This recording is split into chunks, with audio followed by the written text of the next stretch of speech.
सामने देखिए छौड़ादानो ब्लॉक है और ब्लॉक के बाहर जो है ये चार दीवारी बनाया गया है और ये जो छौड़ादानो ब्लॉक है भ्रष्टाचार का अड्डा बनते जा रहा है। और मुझे ये नहीं लगता कि यहाँ पे बैठने वाले अधिकारी कितने ईमानदार हैं, शायद सभी के सभी बेईमान हैं। ऐसा इसलिए कहना पड़ रहा है कि किसी मामले को संज्ञान में डाल देने के बाद भी यदि उसमें लूट खसोट और चोरी होता रहे तो सवाल उठाना तो बनता है। जिस वक्त इस बाउंड्री का निर्माण हो रहा था उस वक्त इस यहाँ के माननीय विधायक डॉक्टर शमीम अहमद जी के द्वारा इसका उद्घाटन किया गया था और उद्घाटन करके ठेकेदार को इसी प्रकार का बाउंड्री बनाने का शायद आदेश दिया गया था। जिस वक्त यहाँ पे कंस्ट्रक्शन का काम चल रहा था, यहाँ जो ठेकेदार काम कर रहा है बिल्कुल चोर चोट्टा है। यहीं पे तियर नदी का बालू गिरा करके और मिक्सर मशीन लगा करके इसका काम कर रहा था। और उस वक्त हम लोग यहाँ पहुंचे थे तो तियर नदी के बालू से इसका निर्माण क्यों हो रहा है उसका विरोध हम लोगों ने किया था और मामले को ज्यादा हाईलाइट करके उच्च अधिकारियों तक भी पहुंचाया था। उसके बाद तो शायद काम में सुधार हुआ।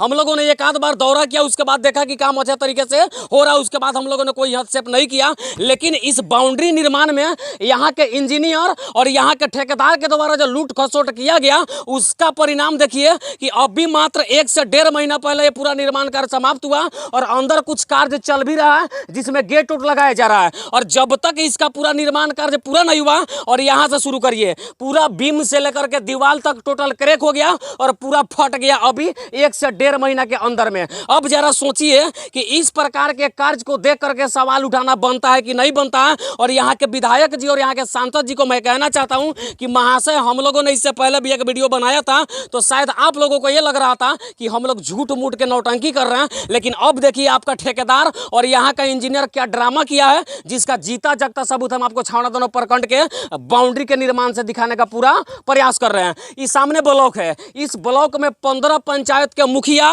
15 पंचायत के समिति और उसके प्रमुख और उप प्रमुख और साथ में वार्ड सदस्य और वार्ड सचिव यहाँ पे बैठते हैं। यहाँ पे बीडीओ साहिबा बैठती है, यहाँ पे सीओ साहब बैठते हैं। लेकिन सबके आंखों के सामने जिसको विकास भवन कहना चाहिए था वो विनाश भवन बनता जा रहा है। इसके लिए दोषी कौन है और इसके लिए किसके ऊपर कार्रवाई होना चाहिए, जो बड़े सोचने वाली बात है। और यहाँ पे केवल चोरी और लूट खसोट किया गया जिसका जीता जागता सबूत मुझे ये नहीं लगता। इधर दिखाइए धीरज, अभी आपको लगता होगा केवल ये फटा है, लेकिन यहाँ देखिए इस सब में भी क्रैक हो रहा है। और इसको देख करके अंदाजा लगा सकता है कि जो ठेकेदार यहाँ पे था और जिस इंजीनियर ने इसको पास किया बिल्कुल चोर है और चोरी नहीं करता तो इस प्रकार का दुष्परिणाम देखने को नहीं मिलता। और इसके लिए उसके ऊपर उचित कार्रवाई होना चाहिए कि नहीं होना चाहिए। मैं यहाँ के सांसद और विधायक जी से पूछना चाहता हूँ कि विधायक और सांसद जी अखिया फाड़ के इन तस्वीरों को देखिए। क्या ये आपका घर बनता है तो अगले 1 महीना के अंदर आपके दीवार में इस प्रकार की जो दरार आती है कि नहीं आती है, ये जरा आप बताइएगा और विचार करिएगा। और ये जो निर्माण कार्य हुआ किसी के बाप के पैसा से नहीं हुआ,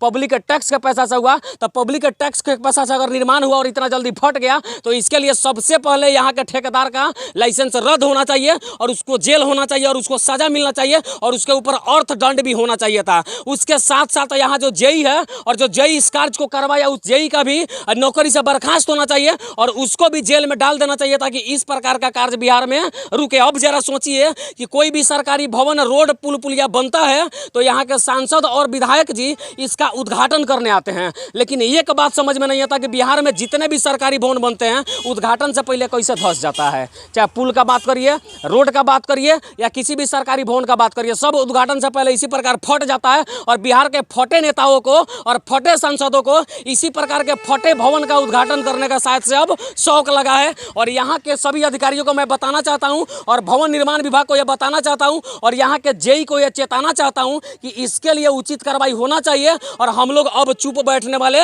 नहीं हैं जब तक इसके ऊपर उचित कार्रवाई नहीं होगा। और ठेकेदार का लाइसेंस भी रद्द होना चाहिए, उसको जेल भी होना चाहिए। आगे इस मामले में क्या कुछ अपडेट आती है उसको दिखाने का पूरा प्रयास करेंगे। उससे पहले एक बार फिर बताते चले कि छौड़ादानो प्रखंड कार्यालय आपको स्क्रीन पर दिखाई दे रहा होगा और यह उसका बाउंड्री है। और बाउंड्री निर्माण में जो लूट खसोट किया गया और ठेकेदार के द्वारा जो लूट खसोट किया गया और अधिकारियों को पैसा दे के लूटा गया हो या ऐसे ही दूध मुँहा बना करके लूटा गया हो, उसका दुष्परिणाम अब दिखाई आप लोगों को दे रहा होगा। और छौड़ादानो प्रखंड कार्यालय से यही अपडेट दिखाते हुए मैं संजीत कुशवाहा, जय हिंद।